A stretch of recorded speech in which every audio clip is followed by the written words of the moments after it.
Middle east की धुरी बनकर उभरा ईरान अब लगातार अपनी सेना को मजबूत करने में लगा है।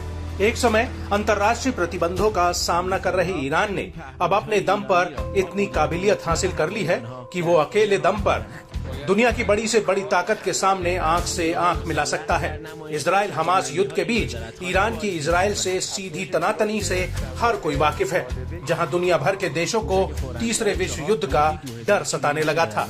वो पहला मौका था जब ईरान ने धमकियों के बाद इजराइल पर सीधा हमला किया था। माना गया कि ईरानी हमले वैसे तो इजराइल पर हुए, मगर जख्म अमेरिका तक पहुंचे थे। ईरान ने हमला कर अपने हथियारों की नुमाइश भी कर डाली थी। इजराइल के साथ बढ़ते तनाव के बीच एक ईरानी कमांडर ने ईरान की रक्षा में बढ़ोतरी को लेकर बड़ा दावा किया है। ईरानी सेना की ग्राउंड फोर्स में स्मार्ट हथियारों और मानव रहित ड्रोन्स के इस्तेमाल की ओर इशारा किया है। ईरानी सेना के ग्राउंड फोर्स के commander brigadier general Kiumars Heydari ने कहा कि ईरान की सैन्य इकाई ने भविष्य में संभावित खतरों का सामना करने के लिए कई प्रकार के रॉकेट लॉन्चर और एंटी आर्मर हथियार बनाने की तकनीक हासिल कर ली है। सभी प्रकार के तोपखानों को डिजिटल बनाने में भी महत्वपूर्ण कदम उठाए हैं।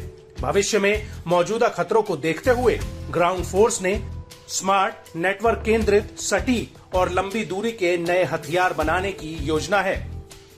कमांडर ने ईरान के ग्राउंड फोर्स के हथियारों और उपकरणों को बनाने में आर्टिफिशियल इंटेलिजेंस के इस्तेमाल की आवश्यकता का भी जिक्र करते हुए कहा कि संभावित अभियानों में एआई का उपयोग हथियारों की प्रभावशीलता को बढ़ा सकता है।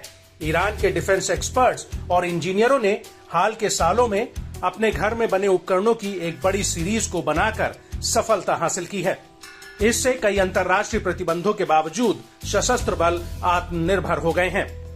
ईरानी कमांडर के हालिया दावों ने इजराइल की मुश्किलें और बेचैनी को बढ़ाने का काम किया है। जहां एक और इजरायली सेनाएं गाजा पर हमला कर फंसती जा रही हैं, हमास लड़ाके इजराइल पर हावी नजर आ रहे हैं, वहीं ईरान के नए और घातक हथियारों ने इजराइल को परेशानी में डाल दिया है। ईरानी अधिकारियों ने इस बात पर जोर दिया है कि देश अपनी सैन्य क्षमताओं को मजबूत करने में नहीं हिचकेगा, जो पूरी तरह से रक्षा के लिए हैं। ईरान की रक्षा क्षमताओं पर कभी भी बातचीत नहीं की जाएगी।